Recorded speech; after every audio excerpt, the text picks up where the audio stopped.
중국 남서부의 깊은 산골 마을에서 한 예언가가 태어났다. 그의 이름은 리젠이며 그는 어릴 적부터 특별한 능력을 지녔다. 붉은 눈을 가진 소녀는 평범하지 않았다. 그의 눈동자는 마치 다른 세계를 보고 있는 것처럼 신비로운 빛을 발했고 마을 사람들은 그를 처음 본 순간부터 이상하게 여겼다. 그가 아직 어릴 때부터 사람들은 그의 눈을 피했지만 정작 소녀는 그런 시선을 신경 쓰지 않는 듯 보였다. 오히려 그는 그 눈으로 무언가를 꿰뚫어보는 것 같았다. 사람들은 그의 눈을 두려워했다. 그의 눈동자는 마치 불길한 징조처럼 느껴졌고 그가 무엇을 예견하면 그것이 실제로 일어나는 일이 자주 있었다. 처음에는 그의 말을 그저 아이의 상상력이나 농담 정도로 여겼다.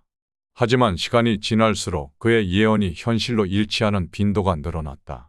그가 했던 작은 경고들이 하나둘씩 맞아떨어지면서 마을 사람들은 그를 더 이상 무시할 수 없었다. 예를 들어 비가 오기 직전에 오늘은 비가 내릴 것이다 라고 말하거나 누군가의 갑작스러운 병을 미리 알린 것처럼 소소한 예언들이 현실이 될 때마다 사람들은 그를 의심의 눈초리로 바라봤다.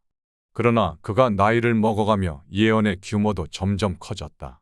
그는 더 이상 날씨나 개인적인 일을 예언하는데 그치지 않고 마을 전체와 관련된 중요한 사건들을 예언하기 시작했다. 큰 산이 흔들리고 물이 끊길 것이다 라는 그의 말은 처음에는 누구에게도 심각하게 받아들여지지 않았으나 얼마 지나지 않아 대규모 지진이 발생하면서 마을이 큰 피해를 입었다. 사람들은 그의 말을 다시금 되새기며 그가 단순한 소년이 아님을 깨달았다.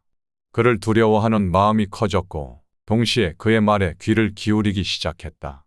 소년은 특별한 출생 배경을 가지고 있었다. 그의 아버지는 중국의 고승 허운 대사의 제자 중 한 명으로 오랜 시간 동안 예언의 기술을 배웠다. 허운 대사는 예지력을 가진 인물로 유명했고 많은 제자들에게 그 지식을 전수했다. 그의 아버지는 그로부터 예언서를 물려받았고 소녀는 어릴 때부터 그 예언서를 곁에 두고 자라났다. 그 책에는 미래에 대한 수많은 예언이 적혀 있었으나 그것들은 단순한 예측이 아닌 복잡한 상징과 암호로 이루어진 문구들로 가득 차 있었다. 소녀는 어린 시절부터 그 책을 읽으며 상징을 해석하는 법을 배웠다. 처음에는 무슨 뜻인지 알 수 없었던 문구들이 시간이 지나면서 그에게 점점 명확하게 다가오기 시작했다. 그는 예언서를 통해 세상을 바라보는 시각을 키워갔다. 청년이 된 그는 더 이상 단순한 마을 예언가가 아니었다. 그의 예언은 마을을 넘어 전국으로 퍼져나갔고 그의 명성은 더 이상 숨길 수 없을 정도로 커졌다. 많은 사람들이 그를 찾아와 자신의 미래를 물었고 그의 말에 귀를 기울였다.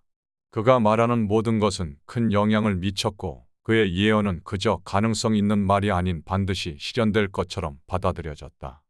예언이 맞을 때마다 그의 명성은 높아졌고 사람들은 그를 신성시하기에 이르렀다. 하지만 그의 예언이 정확할수록 사람들은 그를 두려워하기 시작했다. 그의 능력을 두려워하면서도 그 능력을 이용하려는 사람들도 많아졌다. 지방 관리들, 상인들, 그리고 군벌까지도 그를 찾아와 자신의 미래를 물었고 자신들의 적이 몰락하거나 성공할 것이라는 예언을 듣고 싶어 했다.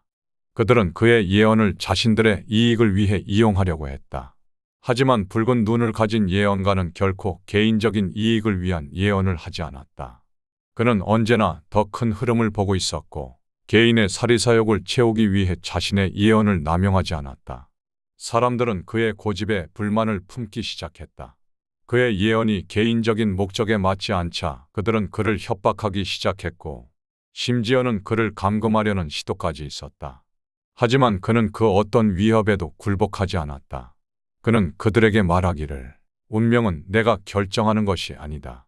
그것은 너희의 선택이다. 이 말을 남기고 그는 자신에게 쏟아지는 모든 요구를 거부했다. 그의 단호함은 그에게 많은 적을 만들었다. 사람들은 그를 두려워하면서도 그에게 분노했고 그의 예언을 왜곡하거나 자신들의 이익에 맞게 해석하기도 했다. 그는 결국 고향을 떠나기로 결심했다.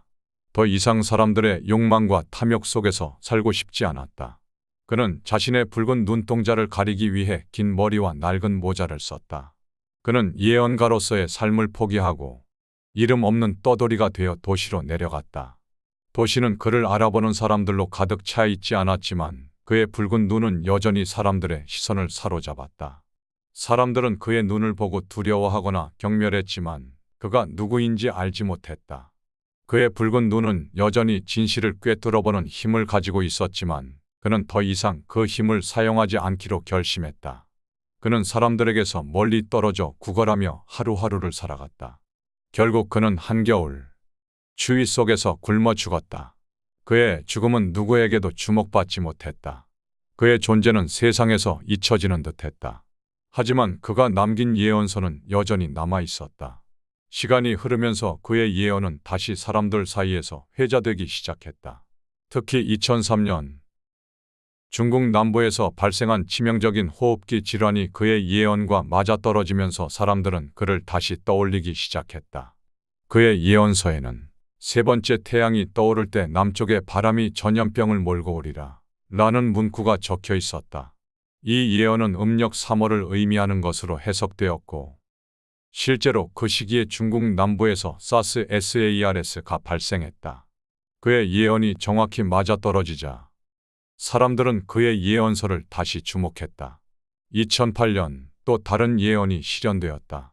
그의 예언서에는 큰 산이 무너질 때 서쪽의 땅이 갈라지리라 라는 문구가 적혀 있었다. 이 예언은 중국 쓰촨성에서 발생한 대규모 지진과 일치했다. 쓰촨성에서 발생한 대지진으로 인해 수많은 사람들이 목숨을 잃었고 그의 예언은 다시 한번 현실이 되었다. 그의 예언이 계속해서 맞아떨어지자 사람들은 그의 예언서를 신성시하기 시작했다.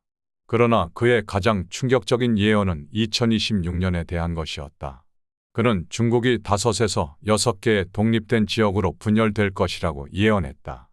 그의 예언서에 따르면 이 분열은 자연재해, 경제 붕괴, 민족 갈등, 외세의 개입이 복합적으로 작용해 발생할 것이라고 했다.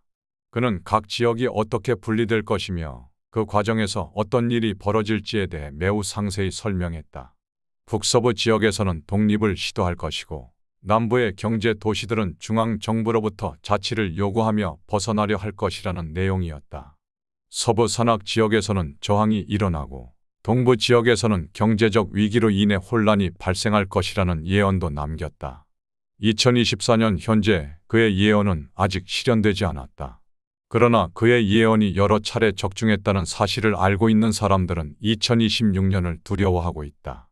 신장과 같은 북서부 지역에서는 민족 갈등이 심화되고 있으며 남부의 홍콩과 광저우에서는 자치 요구가 점점 더 커지고 있다. 티베트와 같은 서부 산악 지역에서는 자치권을 요구하는 저항이 다시 일어나고 있으며 이러한 모든 상황들은 그의 예언이 점점 현실로 다가오고 있음을 암시하고 있다. 사람들은 그의 마지막 예언에 주목하고 있다. 그의 예언서에는 갈라진 땅이 다시 하나로 합쳐질 때 새로운 세상이 열린다 라는 문구가 적혀 있었다. 이는 분열 후의 통합을 의미하는 것일 수도 있고 완전히 새로운 시대의 시작을 암시하는 것일 수도 있다. 그러나 분명한 것은 그의 예언이 과거에 맞아떨어졌던 것처럼 앞으로도 그럴 가능성이 높다는 것이다. 붉은 눈을 가진 예언가는 더 이상 이 세상에 존재하지 않지만 그의 예언은 여전히 사람들 사이에서 살아있다. 사람들은 그의 예언서를 진지하게 받아들이며 미래에 무슨 일이 일어날지 두려워하고 있다. 그의 붉은 눈은 닫혔지만 그가 남긴 예언은 세상 속에서 여전히 강렬하게 빛나고 있다. 사람들은 그가 예견한 마지막 미래가 어떻게 펼쳐질지 두려워하면서도 기대하고 있다. 여러분은 어떤 생각을 가지고 계신가요? 그의 예언이 현실화될 가능성은 얼마나 될까요? 여러분의 생각을 댓글로 적어주세요. 오늘도 영상을 시청해 주셔서 감사합니다. 다음에 또 흥미로운 이야기로 찾아뵙겠습니다. 구독과 좋아요, 댓글 부탁드립니다.